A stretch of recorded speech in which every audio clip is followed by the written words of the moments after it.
And I love the fact that the president is coming here. We're just like these blue-collar guys. You know, he is comfortable around everyday people. Good evening, Black people and all allies fighting for Black liberation, Black prosperity, and Black joy. I'm Charles Blow, and welcome to Prime. Tomorrow, we could see a pivotal meeting between two politicians from dramatically different backgrounds coming together on the future of police reform. President Biden will travel to New York City to meet with Mayor Eric Adams to discuss what the White House is calling the administration's comprehensive strategy to combat gun crime. Adams, who has called himself the face of the new Democratic Party, released a controversial blueprint to end gun violence last week. It included bringing back NYPD plainclothes units that were disbanded in 2020, controversial changes to bail reform and federal gun laws, and increased policing. Although Biden campaigned for changes to policing and showed support for Black Lives Matter as a candidate, some of the details in Adams' blueprint fall right in line with the president's more recent comments. 2 weeks ago, Biden said we should be increasing funding to police, not defunding them. He also called for more officers on the beat, not fewer. All that as embattled Manhattan District Attorney Alvin Bragg has been facing backlash from his day one memo, which directed his staff not to prosecute some minor crimes and not to seek bail or harsh jail sentences for offenses that didn't involve serious violence. Bragg has since walked back his memo, calling it poor messaging. New York Governor Hochul's opponents called on her to remove Bragg. But after meeting with him on Friday, Hochul now says she's cutting him some slack in his first month in office, and her critics should cut him some slack too. But according to a New York Times op-ed today, strong evidence suggests lenient policies like less prosecutions and incarcerations can lead to improvements in public safety. In fact, 3 separate studies in Massachusetts, Texas, and California showed prosecuting fewer people led to reductions in crime.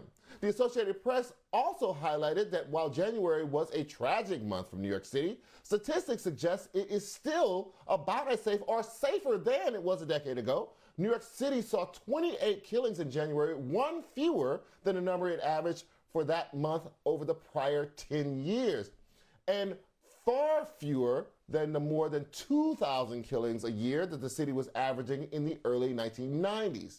What has been increasing in New York City is the number of people dying from gunfire, but according to the Associated Press, the city's homicide rate is still lower than the next 6 most populous cities like Tulsa, Jacksonville, and Fort Worth. Joining me now to discuss is CQ Roll Call columnist and Equal Time podcast host Mary C. Curtis and professor of Women's and Gender and Africana Studies at Rutgers University and a BNC contributor, Brittney Cooper. So, Mary, you know, what are we seeing here? Is this kind of a crime confluence, people, kind of pumping up the crime issue bigger than it actually is in order to use it as a kind of a stalking horse to push more kind of aggressive policing funding?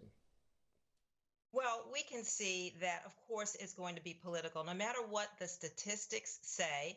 And as you say, it says that, first of all, that crime isn't as big a problem as people would say, violent crime, and also that different programs like employment, diversion, programs to help mental health and homelessness actually are more effective.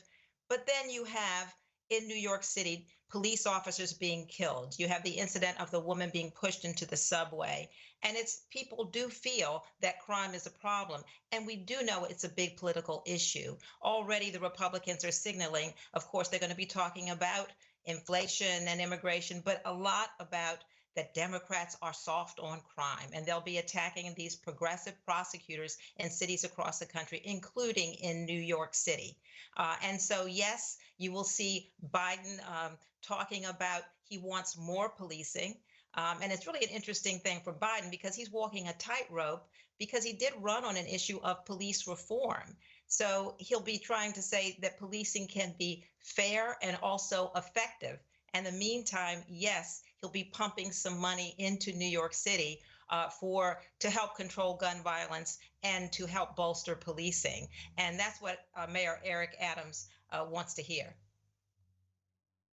Brittney, what do you make of this meeting tomorrow, and what do you make of Biden, as Mary was just explaining, having to walk this thin line? It's not just on this issue right now where he has failed to deliver police reform, which is one of the things he had promised to black people that he would deliver, but it is also the kind of historical resonance. This was the very same man who was pushing a tough on crime kind of bill back in 1994, bragged about it, was still bragging about it right up until the point he was running, actually, but it was a disaster, really, for black people. What do you make of this meeting that's going to happen tomorrow here in New York? So Biden and Eric Adams are trying to relive an old version of policing that they insist works, even though we know that that form of policing led to mass incarceration and devastated our communities. And it becomes really important for us to push back against this, and even to push back against the attacks on folks like Alvin Bragg, who are delivered into these positions precisely because of the Black Lives Matter movement's own focus over the last 10 years on needing more progressive forms of policing, progressive prosecutors in places like Cleveland, Chicago, Philadelphia, for instance.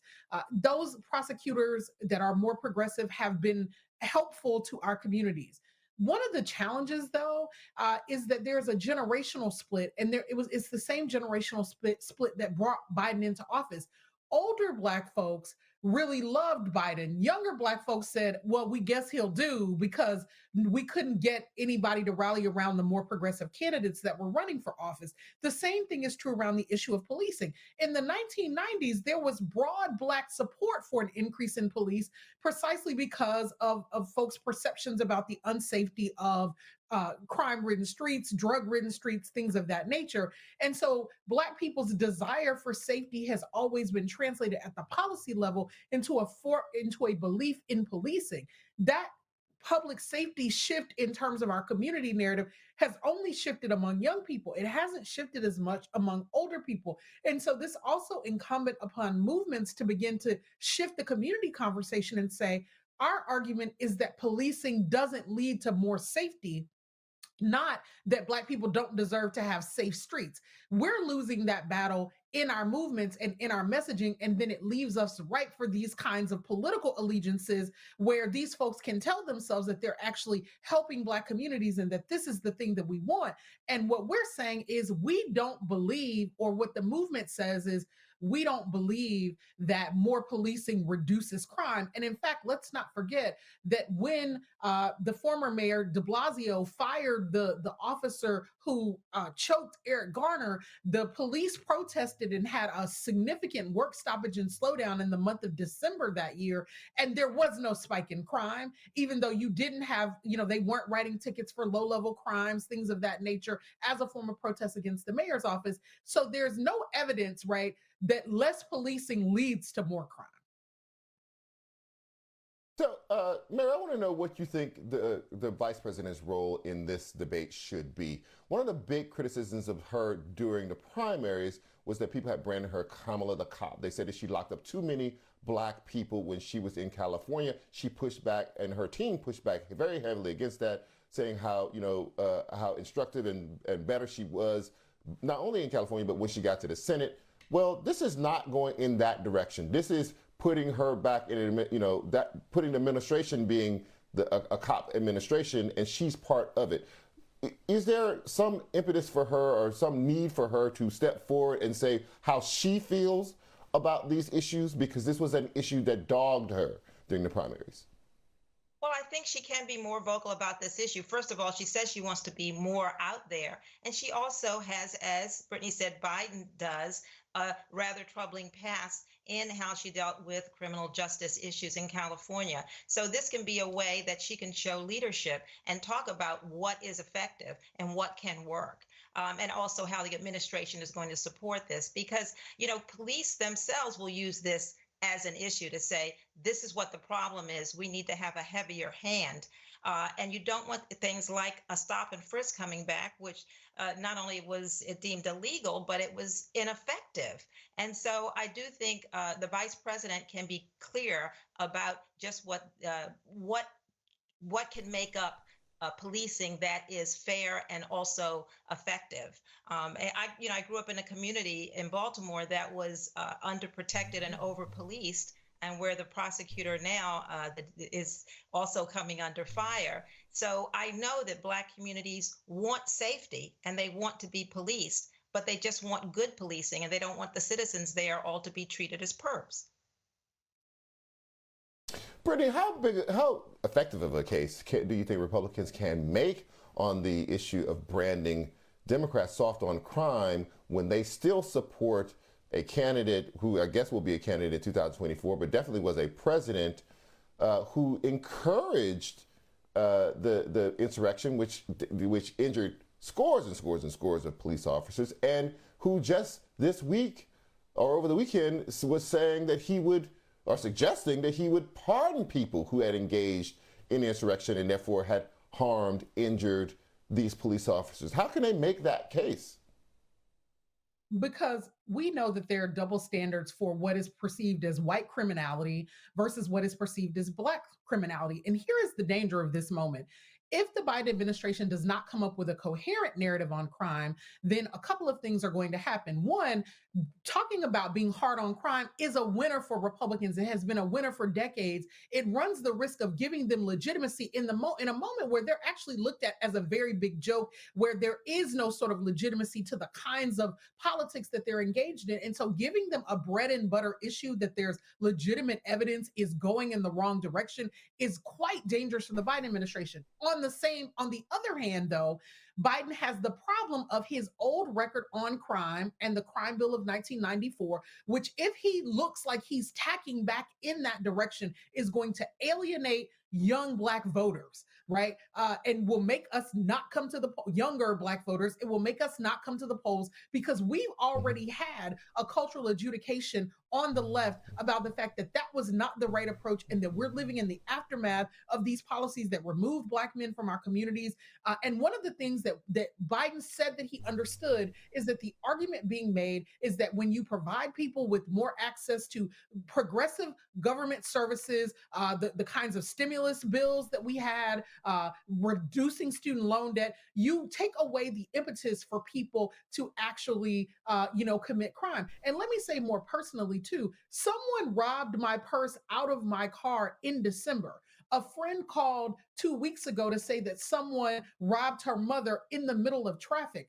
When I talked to my parents about crime over the holidays, the general sense folks were saying was crime is up, crime is bad, we don't feel safe.